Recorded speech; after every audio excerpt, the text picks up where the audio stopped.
Me parece que no, porque es el mismo número con el Bueno, que empezamos la clase. perfecto. Ahora, ¿cómo presentamos la pantalla? Abajo a la derecha. Haga clic ahí en presentar ahora. Sí, Sí. una ventana. Y ahí elija, sí. Ahí está. Bien, listo.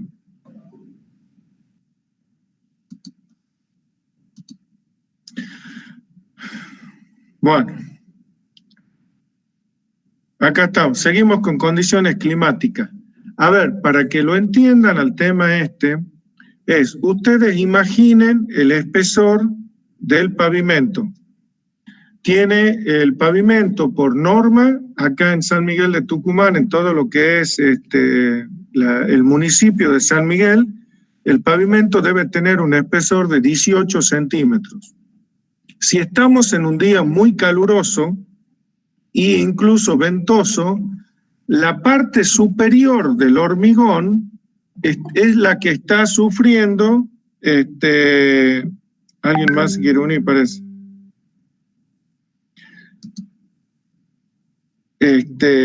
La parte superior es la que está más expuesta. Entonces, ante este exceso de temperatura, la parte superior del hormigón se seca mucho más rápido que el resto de la masa del hormigón. Es decir, los primeros 2 o 3 centímetros se secan rápidamente con respecto al resto de los 15 centímetros para abajo. Eso provoca que aparezcan estas fisuras plásticas. Por eso es que en el caso del frío se recomienda la utilización de cemento de alta resistencia inicial. Y es muy importante que una vez que la superficie se haya hormigonado, el curado de la misma, por lo que se aconseja cubrirlo con polietileno negro que evita el secado superficial e incluso hace que se genere un microclima entre el hormigón y la parte inferior del plástico. Entonces todo lo que exuda o se evapora pega en el plástico y vuelve a caer, logrando un muy buen curado. Con clima caluroso se combinan diferentes factores que afectan negativamente la calidad del hormigón fresco y aún endurecido, produciendo una aceleración de la velocidad de evaporación y de hidratación del cemento. Estos elementos son alta temperatura ambiente, baja humedad ambiente, velocidad del viento y radiación solar.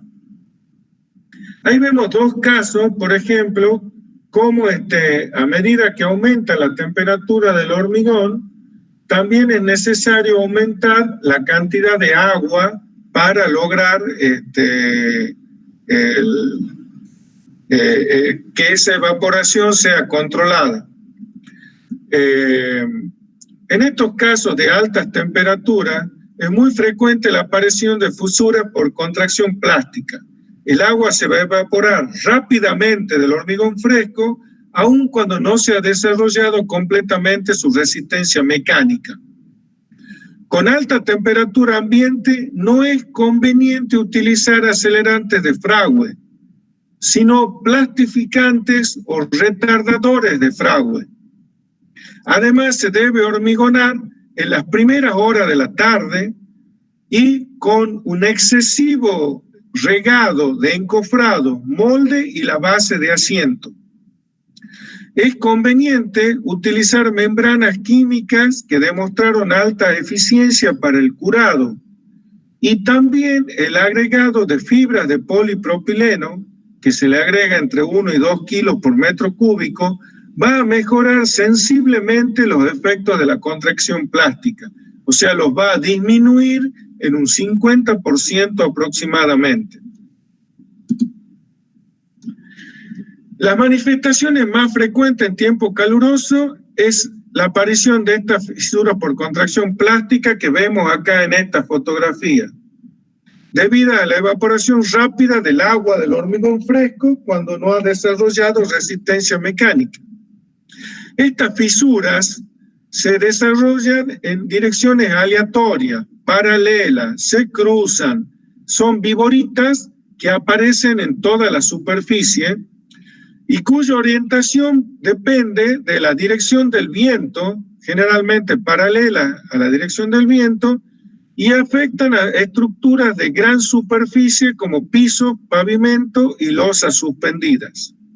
Ingeniero, Sí, disculpe que lo interrumpa. Hay algunos chicos que creo que están afuera, esperando que lo deje entrar a la sala. a ver, ¿cómo salgo de aquí? Skype. Sí. Ahí está. Nacho, Desde el navegador. ahí está. Mariano, son dos. Está, ingeniero, gracias. Bien, Alped. Volvemos a la presentación. Entonces, estas fisuras que aparecen acá, las van a ver mucho en grandes superficies. Cuando se trate de estructuras de hormigón, o sea, losas de edificios, estas fisuras, digamos que no van a afectar tanto estructuralmente ni estéticamente. ¿Por qué? Porque a posteriori va a ir un contrapiso, una carpeta y evidentemente un piso de terminación. Pero en cambio, en un pavimento sí son muy importantes porque es la superficie de rodamiento. Entonces van a estar siempre presentes. También es importante la retracción del hormigón, la calidad del hormigón que utilicemos. Un hormigón puede ser elaborado in situ o en planta. Si lo elaboramos in situ, se debe agregar un 10% más de cemento para subsanar las deficiencias en su elaboración. ¿Por qué? Porque no podemos controlar, a ver cómo lo cargamos.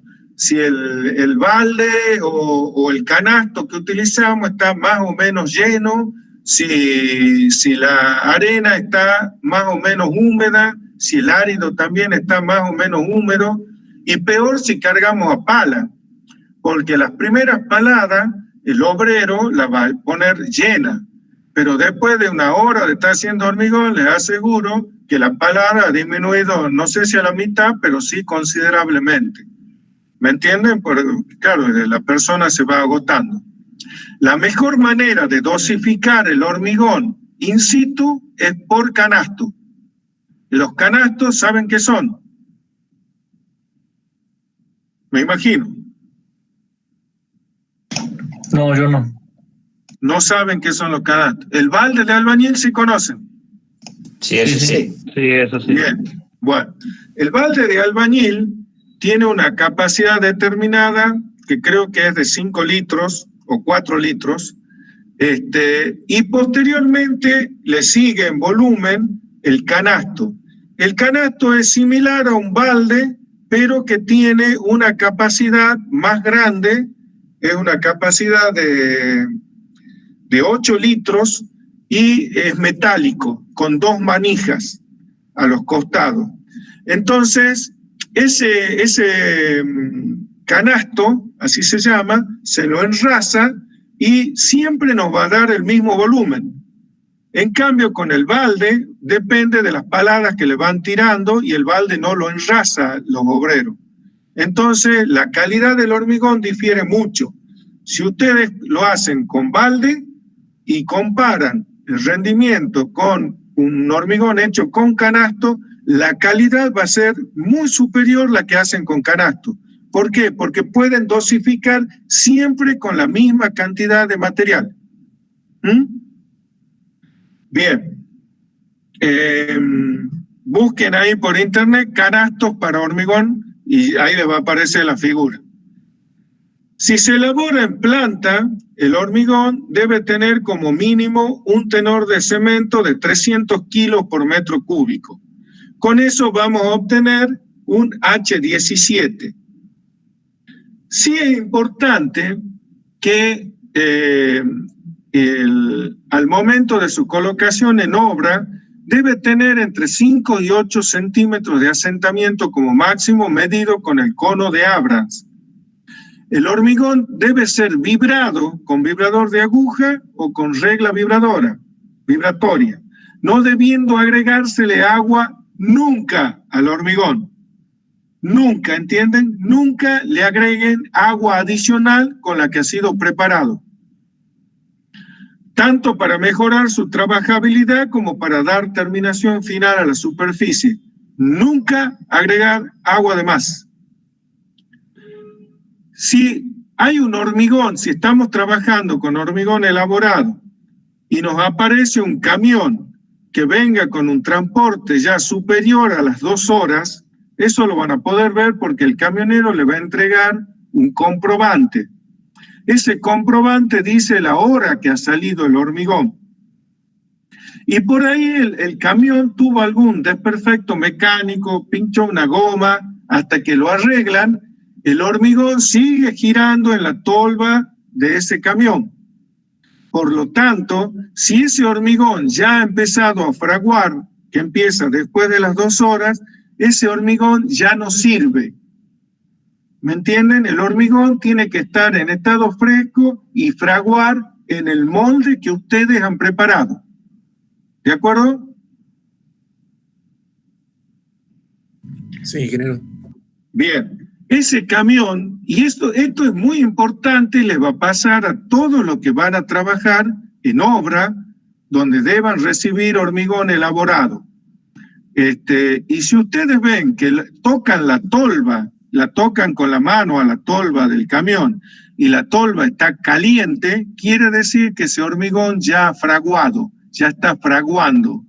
Entonces ese hormigón a ver, es como que le está quemando al camionero y necesita descargarlo urgentemente. Pero ustedes no se tienen que clavar con ese hormigón y ustedes tienen la capacidad de rechazarlo. ¿Me entienden? Entonces ahí también está la personalidad nuestra para rechazar lo que no está bien para utilizar en obra. ¿Por qué? Porque ese camión les va a provocar problemas con respecto a los otros hormigones. Y ya va a ser una parte del hormigón de una masa completa que está fraguada antes que la otra. Eso seguro le va a provocar fisuraciones muy importantes. ¿Bien? Especialmente si el día está caluroso, con mucha más razón.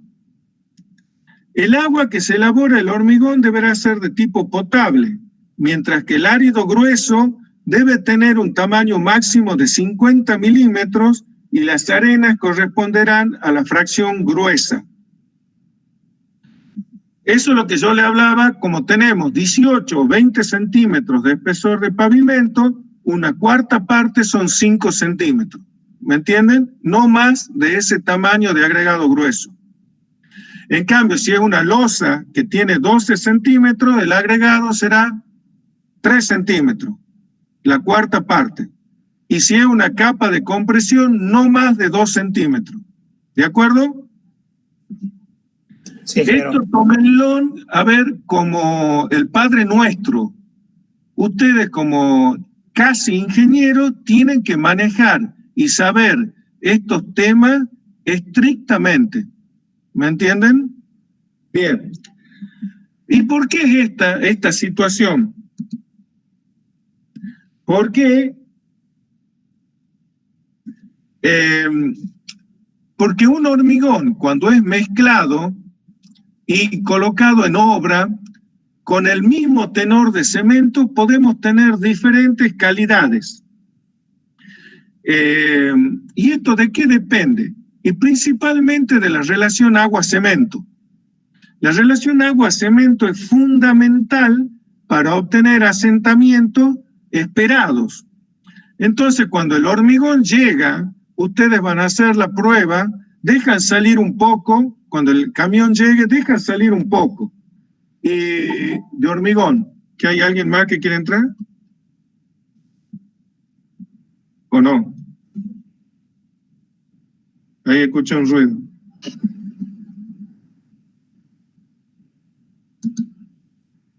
No. Bien. Cuando llegue el camión de hormigón, ustedes lo dejan descargar un poco. después de un rato, de unos 2 minutos, toman una muestra y preparan el cono de Abra. Y ahí miden el asentamiento. No tomen la muestra que recién tiran, porque esa muestra no es representativa del volumen total del hormigón. Entonces, por eso tienen que dejar salir un poco. Si el asentamiento está entre 5 o 6 centímetros, el hormigón es el adecuado. ¿Qué pasa con este hormigón y que no le gusta a los obreros? Es un hormigón duro y requiere de mucho trabajo para su colocación y requiere sí o sí del uso de vibradores. ¿Me entienden? Únicamente, ¿cuál es el efecto del vibrador? El vibrador vuelve a la masa de hormigón un fluido y permite que el hormigón fluya hacia todos los rincones y cubriendo la totalidad de las armaduras. Pero ese digamos, fluido no tiene que ser excesivo. Entonces, ¿cómo uno coloca el vibrador? Y bueno, uno agarra el obrero que tiene, lo coloca en la masa del hormigón, lo tiene 4 o 5 segundos y lo saca. Y pone hacia el otro costado 4 o 5 segundos, cuenta hasta 5 y lo saca. Va hacia otro lado, cuenta hasta 5 y lo saca. Esa es la manera en que van a lograr un vibrado homogéneo.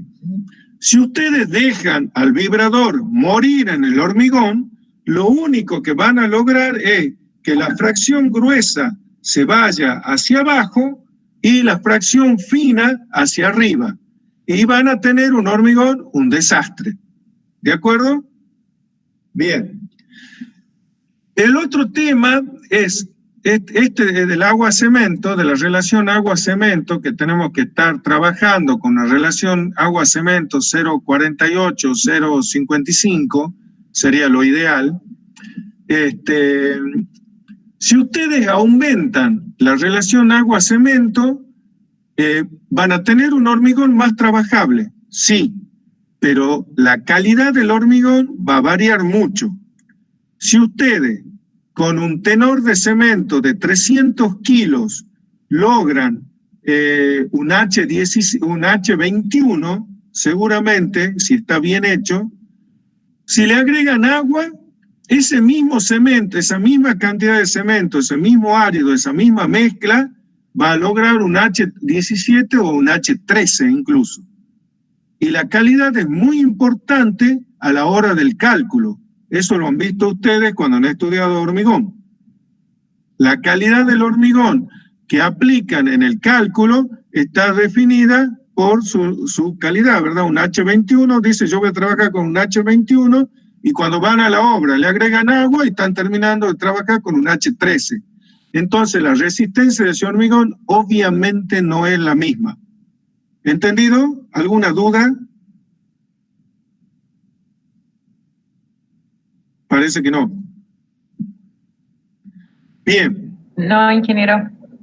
La otra cosa que hay que tener cuidado es la falta de cemento, el mal mezclado y usar cementos vencidos, agregados con exceso de polvo, con aceites, agua no potable o con exceso de sales o materia orgánica, puede llevar a fallas en el hormigón.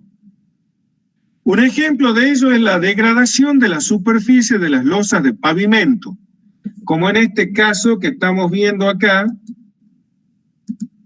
No, ya me he ido. Vamos para atrás, ahí. Ahí está. Este hormigón, por ejemplo, tiene una especie de un pelado en su parte superior.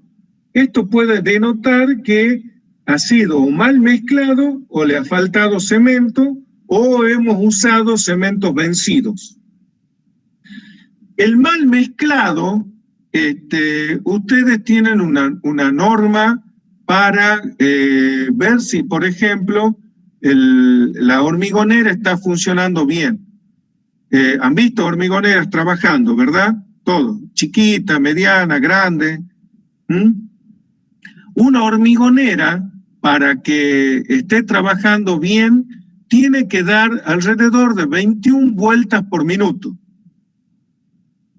Esto no lo dice ningún lado.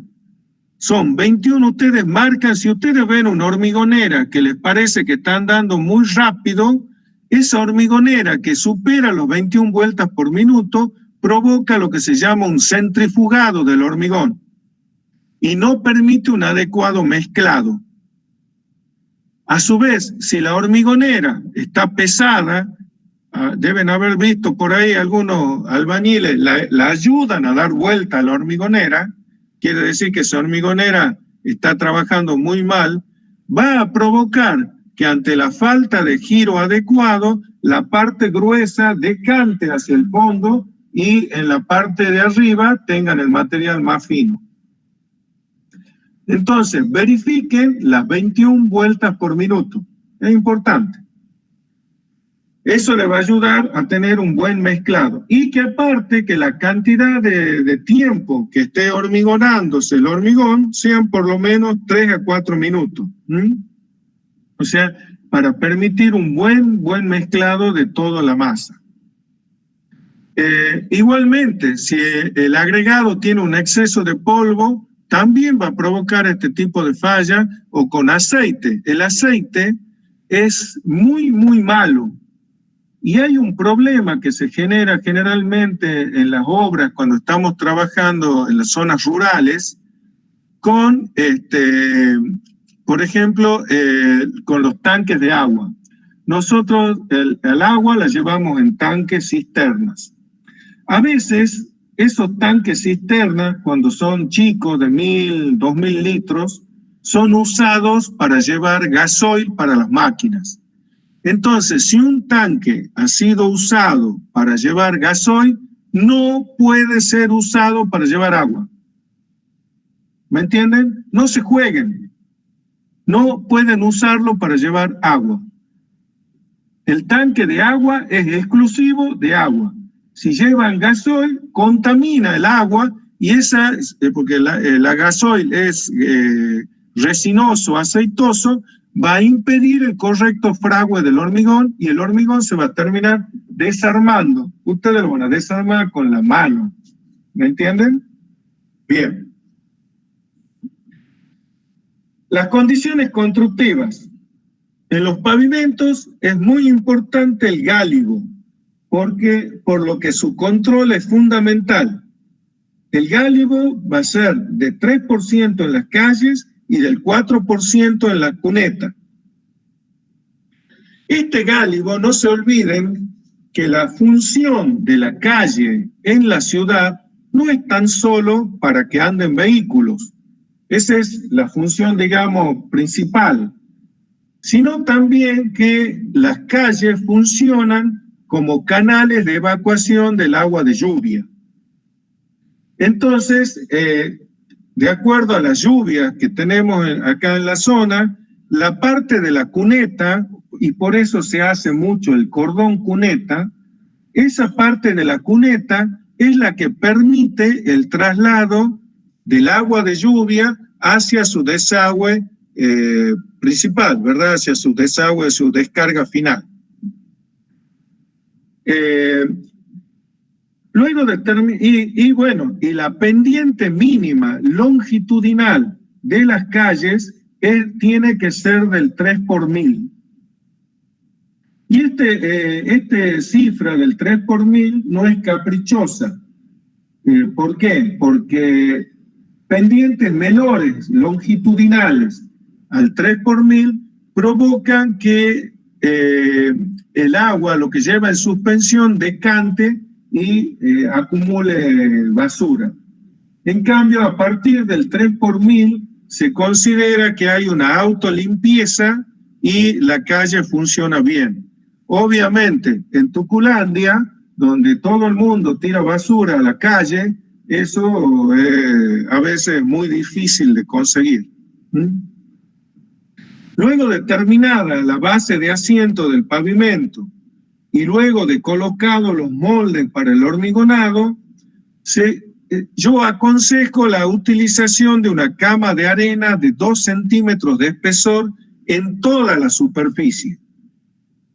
a hormigonar. ¿Por qué esta cama de arena? Tiene dos principios muy importantes. Por un lado, va a impedir la concentración de tensiones ante eventuales elementos punzantes sobre la superficie de la base. Homogeneiza completamente la misma, o sea, la empareja y hace que el hormigón se vaya a sentar sobre un material que es completamente uniforme. Y por otro lado, permite la libre contracción del hormigón durante el fraguado y luego la libre dilatación durante su vida útil. Aparte, cuando ustedes lo rieguen a eso en los días de mucho calor, esa base va a mantener la humedad y va a hacer, o sea, va a permitir que haya menos fisuraciones. Así que para mí es muy importante la colocación de esa cama de arena antes de hormigonar. Por ejemplo, estas fallas que vemos acá, esta falla de la izquierda, está dada principalmente, seguramente por la mala colocación de los pasadores. En este caso puede ser que los pasadores que se han colocado no están colocados en forma horizontal y en el medio, sino que han quedado levantados hacia el lado de la fisura. O sea, no tienen paralelismo con la superficie, sino que han quedado sobreelevados. O bien, en este caso de la derecha, se trata de una junta mal mantenida que ha permitido el ingreso del agua y que eso ha hecho que afloje toda la base que está abajo, se sature y se vuelva, se ablande, con lo cual ha provocado esta especie de hundimiento en toda la esquina. Esas son fallas muy características. El curado, que es el último punto, se siguen las mismas condiciones del curado del hormigón estructural. Es decir, regado profuso, luego del fraguado, cubrir con membranas químicas o plásticas. En este caso es alguna membrana plástica. Acá están haciendo un riego con una membrana química, acá también con la colocación de plástico. Aquí le han puesto incluso una especie de arpilleras que no es necesario si la rugosidad es la adecuada. Estos elementos que están acá, que es un producto de marca Weber y de Sika, el antisol, es un elemento de muy buena calidad que da un excelente resultado. Este producto que están colocando acá, esta membrana química, es muy probable que sea el antisol, que es un líquido blanco, lechoso. Es como una... ¿Conocen la plasticola blanca? Me imagino que sí. Sí, Gerardo. Bueno, es así, similar a una plasticola blanca que forma una membrana muy finita sobre la superficie del hormigón y evita que se evapore el agua, porque no se olviden que nosotros estamos trabajando con bajas relaciones agua-cemento y en donde queremos que toda el agua que está contenida en la masa del hormigón se active químicamente con el cemento. Tiene el agua justa para el cemento. Entonces no queremos que esa agua se evapore y para eso utilizamos este tipo de membranas químicas.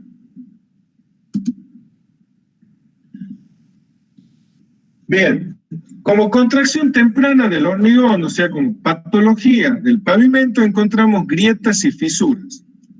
La definición como tales arranca a partir del espesor de las mismas, estableciéndose que por debajo de los 3 milímetros de espesor las llamaremos fisuras y por encima de los 3 milímetros las llamaremos grietas. Las juntas en los pavimentos de hormigón no son otra cosa que la ejecución de fisuras y grietas en forma ordenada, controlada y prolija. Es decir, le indicamos al hormigón por dónde debe partirse. Este proceso se llama debilitamiento en forma controlada. Y para que la tarea sea exitosa, debemos tener paños de pavimento no superiores a 16 metros cuadrados. Paños mayores a esta superficie son propensos a fisurarse en forma aleatoria. En cordón cuneta, la separación entre las juntas de contracción no será superior desde 3,20 a 4 metros. Y las juntas se van a materializar por aserrado mecánico, con colocación de planchuelas, o bien placas de telgopor cuando ocupen toda la altura de la sección, en el caso de las juntas de dilatación, por ejemplo. Ya ustedes han visto en el proceso de fisuración del hormigón con la ingeniera Jiménez que ¿a cuánto aparecen las primeras fisuras en un pavimento de hormigón? ¿A qué distancia? ¿Se acuerdan? No me ¿O acuerdo. no se acuerdan? No me acuerdo. Bueno, las primeras fisuras en el hormigón, cuando han visto el alabeo restringido, han visto ese tema con la ingeniera Jiménez. El efecto de día, el efecto de noche, cómo la losa se vuelve cóncava o convexa. Sí. Bien.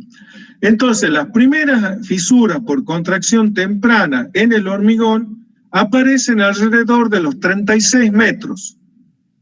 O sea, de la primera junta a los 36 metros va a aparecer la primera fisura.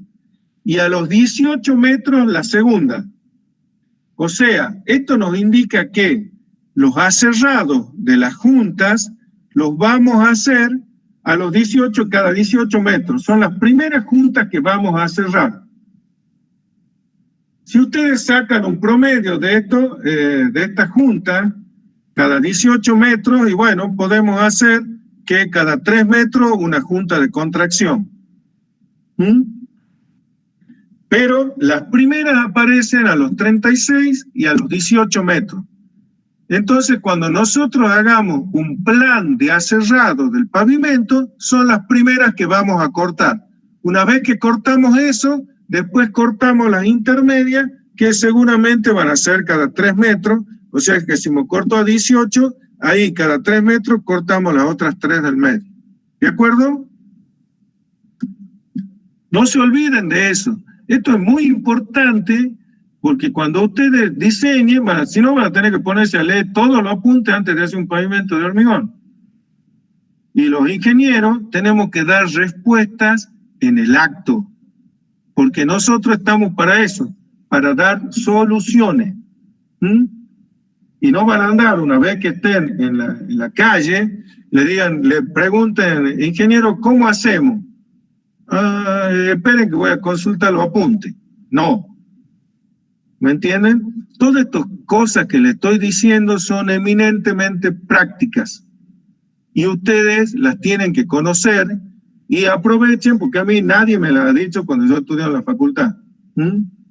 Así que anoten todo y tomen un buen apunte de eso. No todo está dicho acá en el PowerPoint. En los pavimentos de hormigón podemos encontrar fisuras en estado fresco y en estado endurecido. Las dos son indeseables. En el estado fresco vamos a tener congelamiento temprano, fisuras plásticas por contracción o asentamiento del hormigón y movimientos constructivos. Puede ser del encofrado o que la base esté mal ejecutada. La base, no me refiero a la base de hormigón, sino a la base del molde donde esté ejecutado. ¿Por qué? Porque los hormigones generan presiones sobre los encofrados. Y si el encofrado no está bien agarrado, bien sostenido, provoca lo que nosotros en la jerga de la construcción decimos que el hormigón patea. Cuando el hormigón patea, no hay forma de volverlo para atrás. Y seguramente se va a deformar y ustedes van a tener un hormigón de lo que sea deformado. O a veces también se golpean los encofrados, qué sé yo, hay una máquina trabajando cerca, le pega un golpe al encofrado y también lo puede desestabilizar. Las fisuras en estado endurecido tenemos físicas, que son por contracción de los agregados, contracción por secado, mapeo o crazing, químicas, que son por corrosión de armaduras, por la reacción álcali-sílice o por carbonatación, térmicas, con ciclos de congelamiento y deshielo, variación estacional o contracción térmica, o estructurales, porque hay una sobrecarga accidental, creep y cargas de diseño. Tengan cuidado con las sobrecargas accidentales, porque, a veces ha sucedido, y acá en Tucumán ha pasado un caso en un edificio, no uno, unos cuantos, donde estaban hormigonando un tercer piso y la bomba manda hormigón permanentemente hacia arriba. Entonces la persona que estaba manejando a dónde depositar el hormigón sobre el encofrado en un tercer piso, se descuidó e hizo que se acumulara mucho hormigón en una superficie muy cortita. Y eso provocó que el encofrado cediera y bueno, generalmente este tipo de problemas o fallas son catastróficos y fatales. Entonces, siempre ustedes que estén hormigonando, la parte flexible de la manguera de hormigonado tiene que ser permanentemente movida para evitar la acumulación del hormigón en un punto determinado, y especialmente si es una losa con encofrado abajo. Vamos a ver cada una de ellas. Las fisuras en estado fresco pueden ser por congelamiento temprano.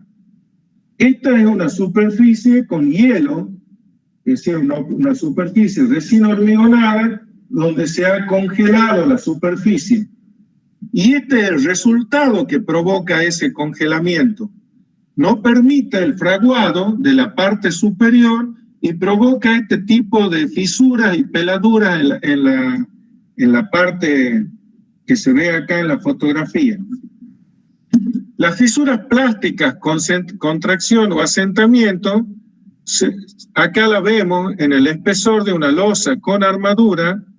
La fisura va a llegar generalmente hasta donde se encuentra la barra de acero o donde hay una partícula grande de agregado. Por eso les hablo siempre del tamaño del agregado.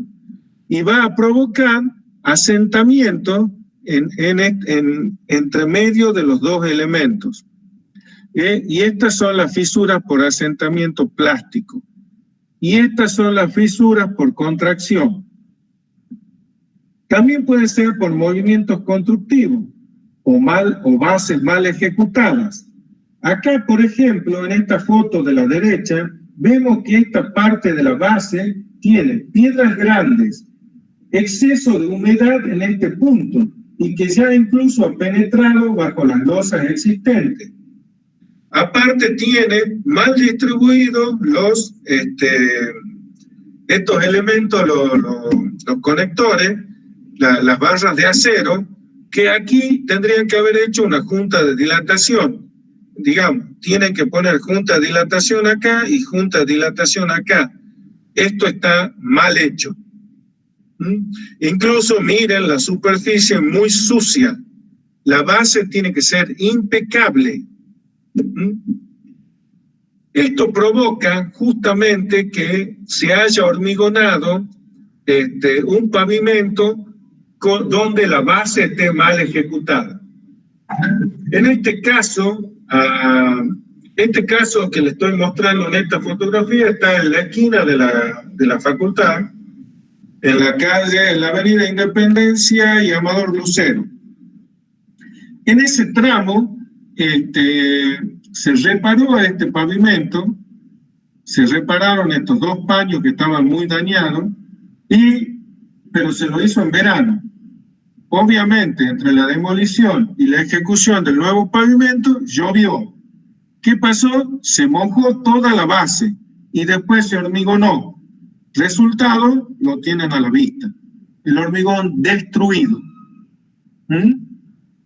¿Entienden por qué es necesario tomar los recaudos? Las fisuras en estado endurecido.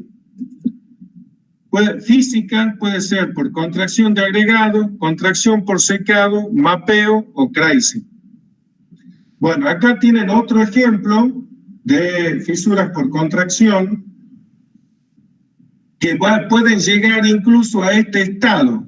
La degradación que se produce por la falla del hormigón es muy evidente, e incluso acá se nota todo el agregado grueso que era del hormigón que se ha ido destruyendo porque ese hormigón ha estado mal hecho en este caso.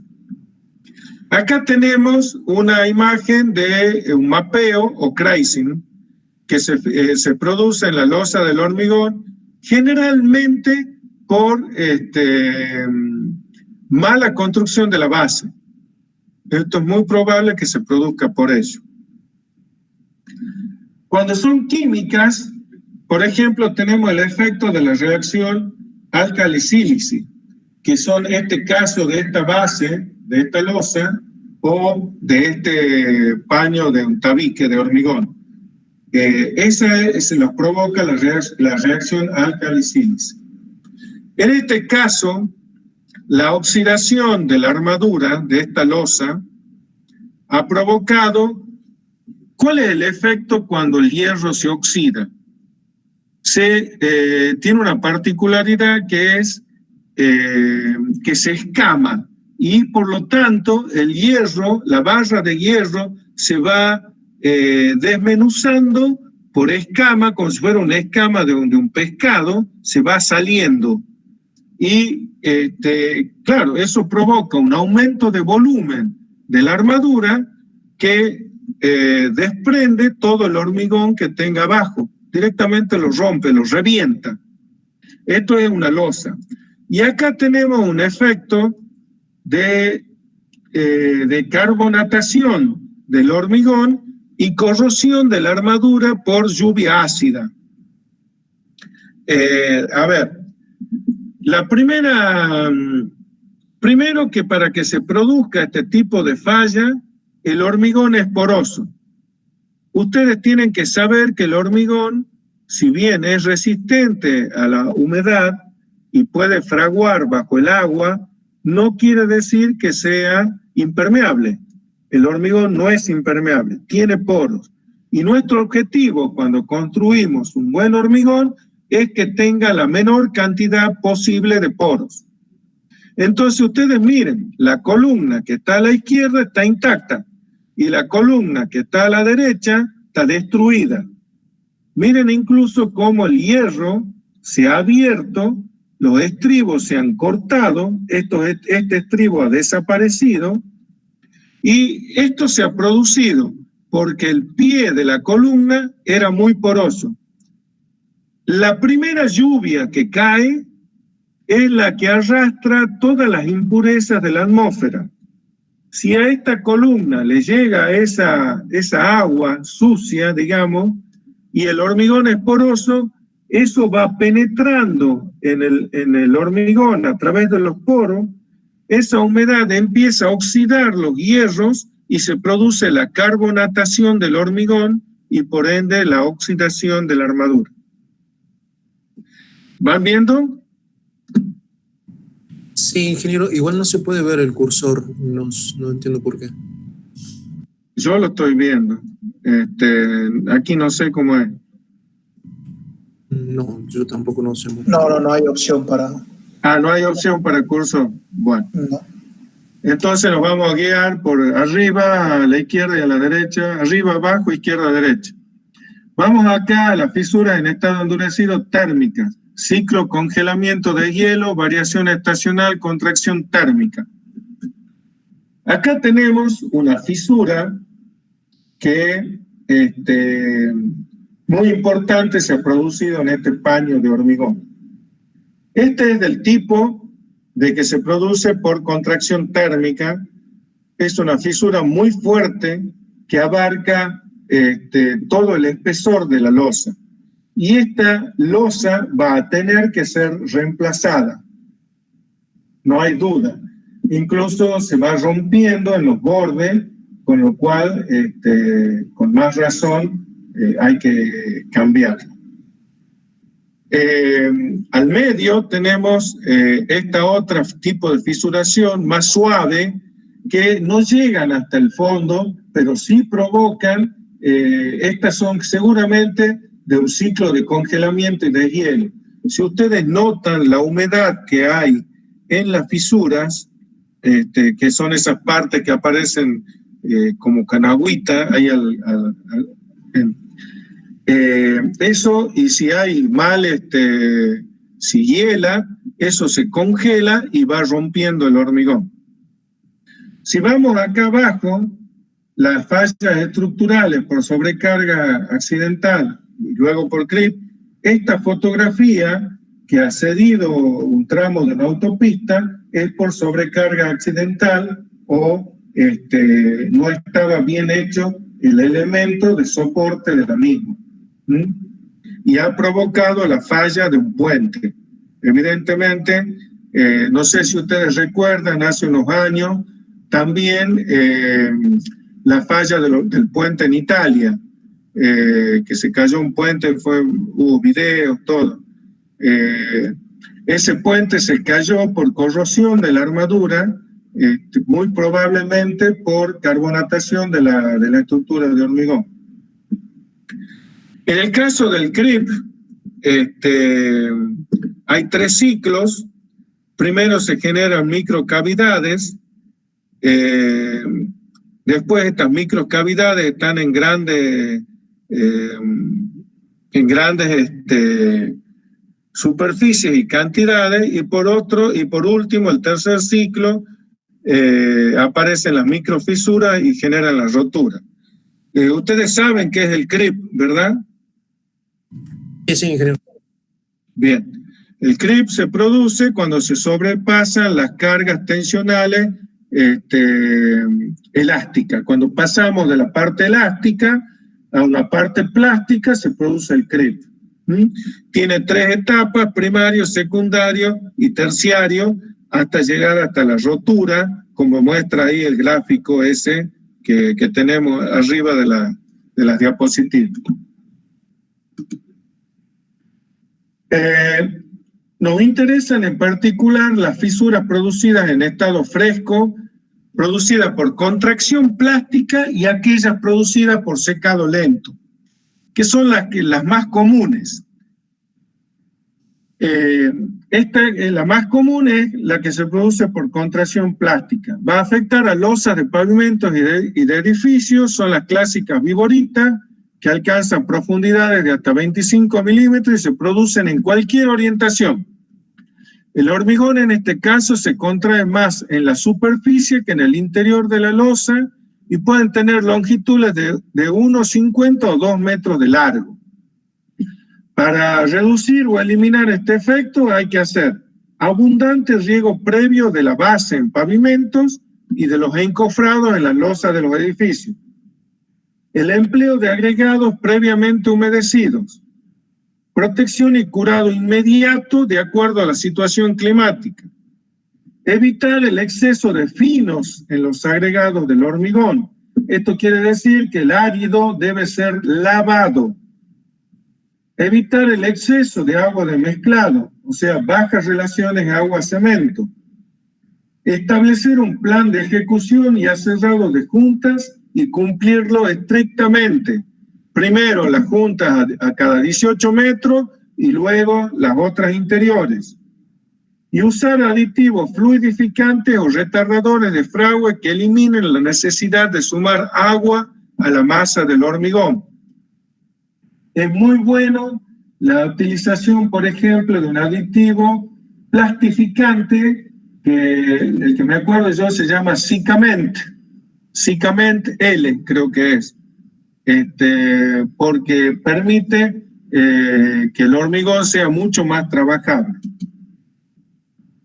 Las fisuras pueden repararse en el caso de las losas de edificios, no así en el caso de las losas de pavimento, con una lechada rica en cemento Portland, con una consistencia que le permita penetrar en las fisuras llenándolas íntegramente. Para esto nos ayudamos con un cepillo, una escoba, un aragán, y luego de que se seque este material se procede al curado normal.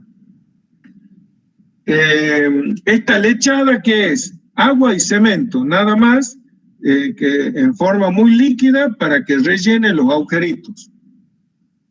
Las fisuras por secado lento aparecen en piezas estructurales cuyos movimientos de retracción están impedidos por su empotramiento, en el caso de edificios, o en el caso de pavimento por la adherencia a la base de apoyo. Ahí es importante la cama de arena que hemos mencionado anteriormente, porque eso evita la adherencia del hormigón a la irregularidad que pueda tener la superficie de la base sobre la cual se apoya. Si no se hacen las juntas de contracción con las separaciones adecuadas, van a aparecer las juntas espontáneamente a intervalos regulares, en dirección normal al sentido de la marcha, tal como vemos acá en la fotografía de la derecha. Y van a tener un espesor regular inicialmente y van a abarcar todo el espesor de la losa. Este tipo de fisura no tiene solución, por lo que el paño afectado deberá ser demolido irremediablemente. Esta losa que está acá, out. Aparte hay algunas recomendaciones adicionales. Por ejemplo, se debe evitar el espejamiento de juntas, que indica que las juntas tienden a prolongarse en la dirección en que son realizadas. Es decir, el planeamiento de juntas debe haber continuidad lineal de la misma. Empecemos con la foto de la izquierda. Ahí vemos que han hecho paños cuadriculados de hormigón. Entonces la junta tiende a seguir como venía. Por eso se materializa en esa losa que está ahí mal hecho. En la fotografía de abajo vemos lo mismo, que la junta, en este caso, ahí donde está la lapicera roja, tiende a seguir o sea, primero se hizo la junta de la parte de arriba, y esa junta se transmitió a la losa de abajo. Igualmente, a la derecha de esa, aparece una junta que se quiebra en la junta longitudinal y sigue un poquito después de nuevo. Arriba tenemos otro movimiento de juntas espejadas. La junta arranca acá en la parte izquierda, llega a la junta longitudinal central y continúa. Y así, ejemplos, hay infinitos. Otra recomendación es evitar formas con ángulos inferiores a 90 grados, como la foto de la derecha. Esta junta que tiene menos de 90 grados, irremediablemente se quiebra. No hay que dejar juntas a 90 grados. Y para eso ustedes tienen, ahí en los apuntes del cemento Portland, cómo diseñar las juntas, y que ya se lo ha explicado la ingeniera Jiménez, y nunca dejar juntas a 90 grados, porque se va a formar, incluso se va a ir partiendo en diferentes medidas. Y otra cosa, si tienen una junta en curva, en alguna curva, en esa misma foto, ustedes están viendo hacia la parte superior derecha que las juntas están llegando a una especie de rotonda en forma lineal a la rotonda, cuando tienen que llegar en forma perpendicular al círculo que va formando esa rotonda. ¿Me entienden por qué? Porque estamos dejando en toda la rotonda ángulos menores a 90 grados. Y el ángulo con que llega la junta tiene que llegar al círculo de la rotonda a 90 grados. Por eso es perpendicular a la tangente de la curva que tengamos. ¿De acuerdo? Y bueno, con eso terminamos la presentación. ¿Le ha quedado alguna duda? ¿Quieren preguntar algo?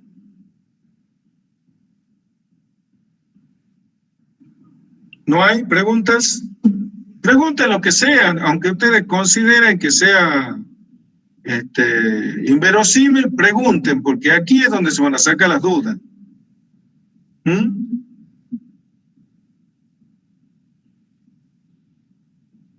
¿Ninguna? No, ingeniero, creo que no. Parece que no, ingeniero.